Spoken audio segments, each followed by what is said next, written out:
class 9th. How are you all? I hope you're good, safe at home. Today we'll start with another video, with another session, and today we will be doing chapter number 5, that is sole proprietorship and Hindu undivided family business, right? So first we'll start with the meaning of sole proprietorship, right?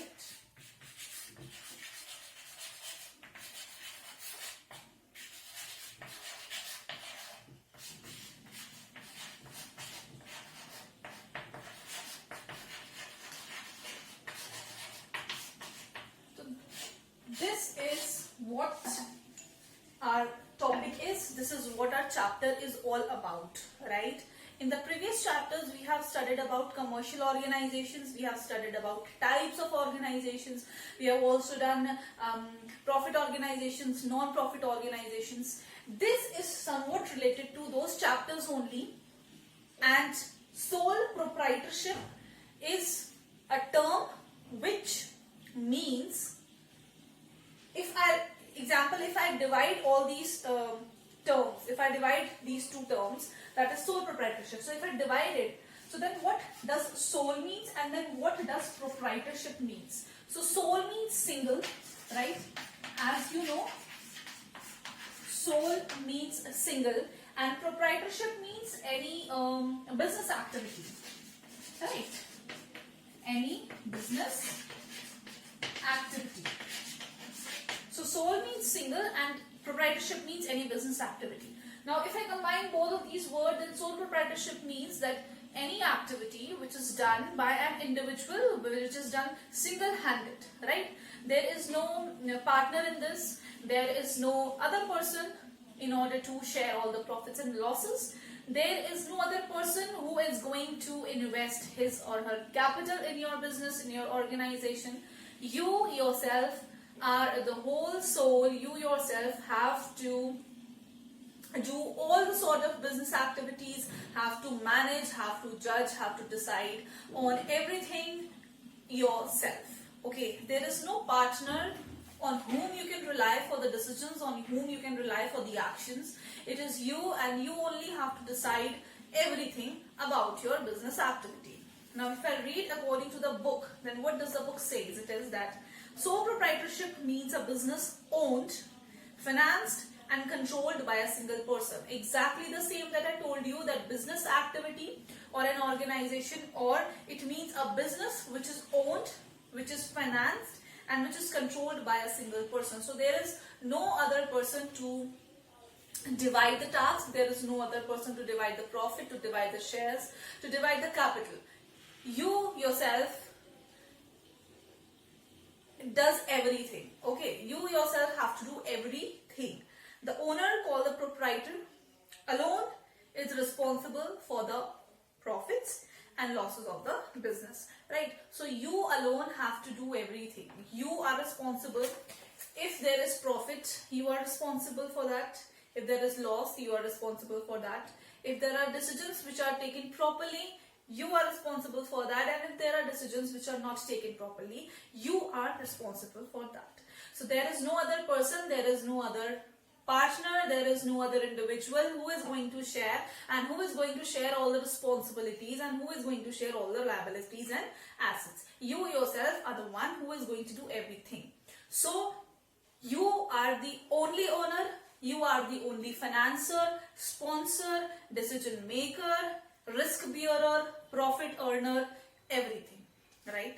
So the meaning should be very clear from this differentiation of, or from this division of the words, that is sole, which means single, and proprietorship means business activity. So any activity which is done by an individual, single person, is sole proprietorship. And in this type of business activity, in this type of ownership, there is no division or there is no partnership, and there are no risk-bearing decisions relied on other person.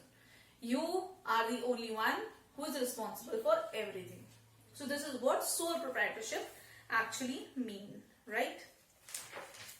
Now next we talk about features. we have certain features of sole proprietorship. Let's discuss them. So the first feature of a sole proprietorship is single ownership.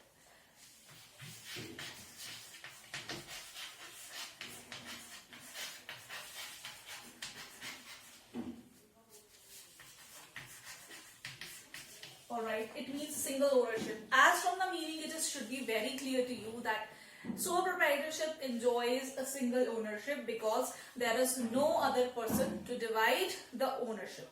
Right? A sole proprietorship is wholly owned by one individual. The individual supplies the total capital from his own wealth or from borrowed funds. The person can borrow funds, but the person cannot ask other individuals to invest their capital, to invest their money into this type of ownership. Second is one man control.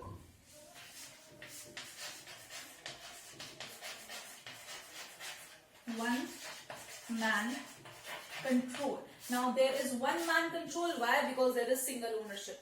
Because there is single ownership, that is why there is one man control in this type of ownership.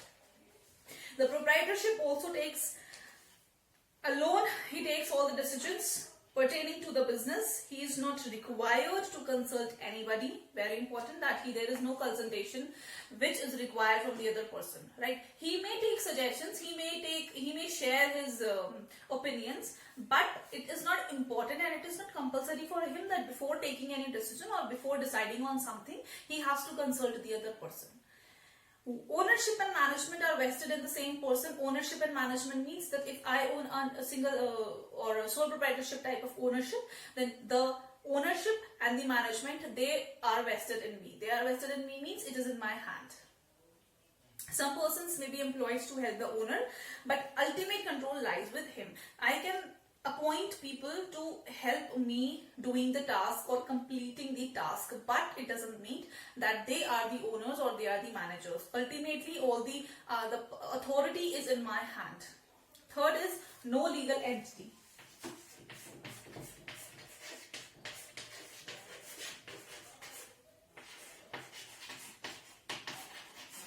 No legal entity. No legal entity means that a sole proprietorship has no identity separate from that of its owner. The single sole proprietorship and the owner, they go hand in hand together. There is no separate identity. There is no individuality of the ownership of the business without the owner. If owner is dead, the business is dead, right? So no legal entity is there, no separate legal entity is there other than the owner. Fourth is small size.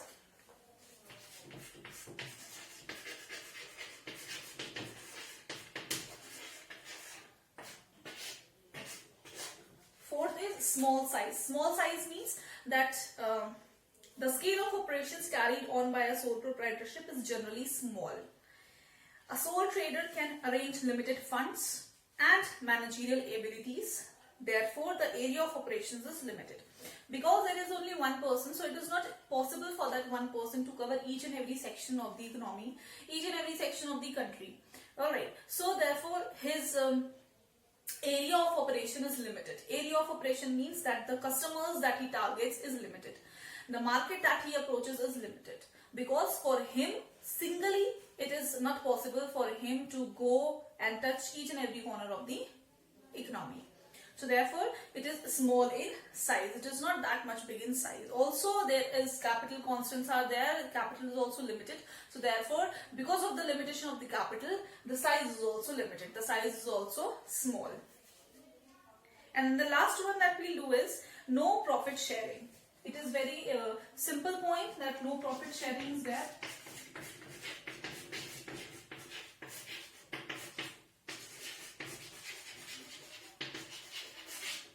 No profit sharing. Now, because there is single ownership, because there is one man control, there is no legal entity, it is small in size, the profits are not being shared. Because if I am doing certain business, if I am doing everything, if I am responsible for everything, then why will I share my profit with anyone? I will not share my profit with anyone, right? If I am earning profit, that is all mine. If I am bearing losses, that is all mine. So, in this Sole proprietorship. The sole proprietor alone is entitled to all the profits and losses of the business. He bears the complete risk, and there is nobody to share the profits or losses, and there is no one with whom he is going to share all his profits and losses. Right? So these were the features of sole proprietorship. First is single ownership. There is single ownership. Second is one man control. There is only one person who controls and manages everything. He does not need to ask other person to help him, and he cannot ask because he is not sharing his capital, he is not sharing his ownership, he is not sharing his profit. No legal entity is there because there are certain things that are restricted. Therefore, there is no legal entity. Right? There is no legal entity means that ownership and the person, ownership and owner, they go hand in hand together. If the owner is dead, the ownership is automatically dissolved. Small size, it is small in size because it is not possible for the single person, single owner, it is not possible to hit each and every section of the society. So the area of operation is limited, and therefore it is small in size. Then no profit sharing is there.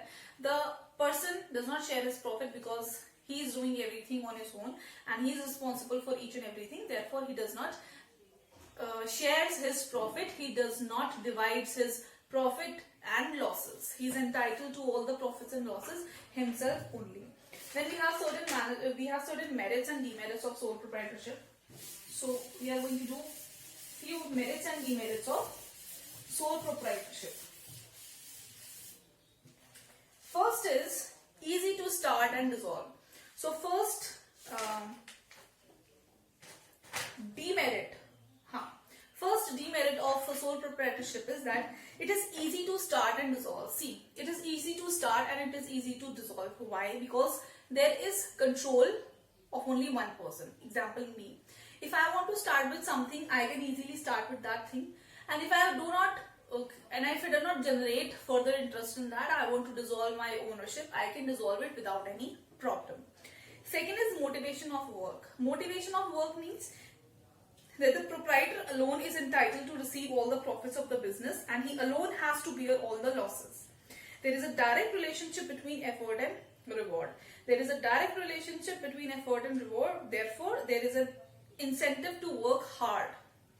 See, if I am working for something and if I am earning profit, I will self-motivate myself. Why? Because I am earning profit and that profit is not shared by the others. It is only me who is enjoying that profit myself.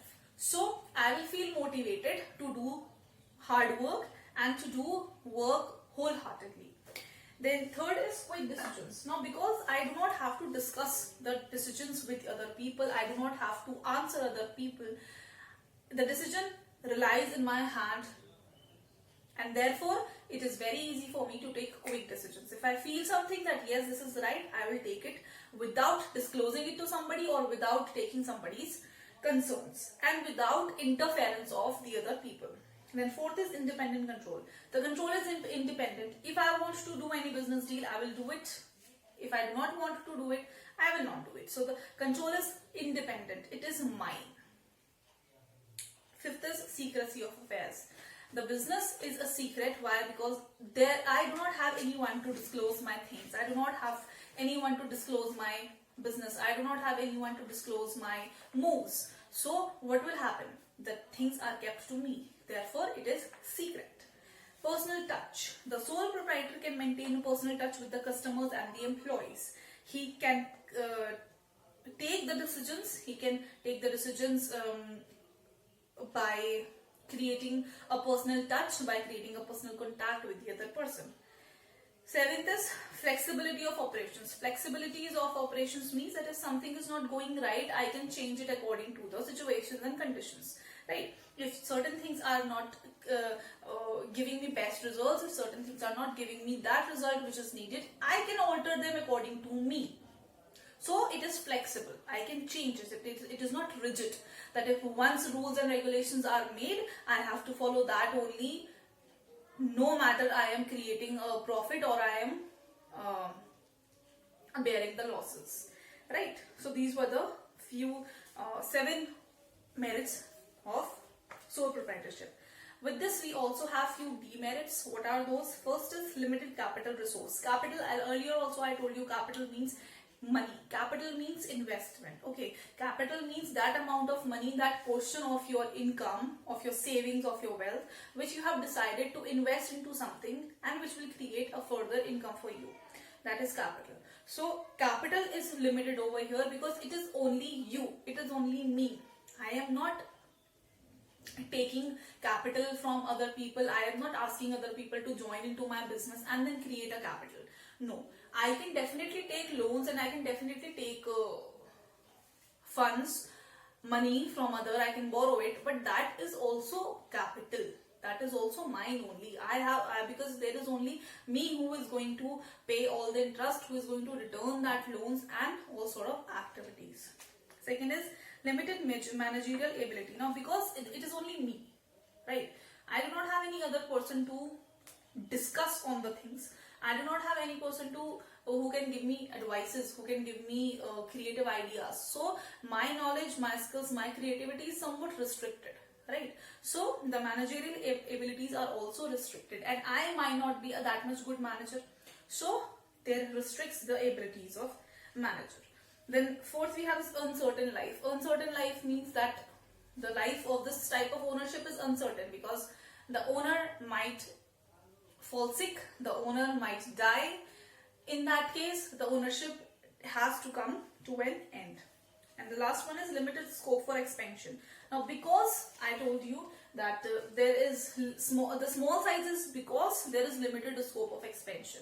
It is not possible for the person to hit each and every target. It is not impossible. It's not possible for the person to hit each and every sector of the society. So therefore, the scope is very limited, right?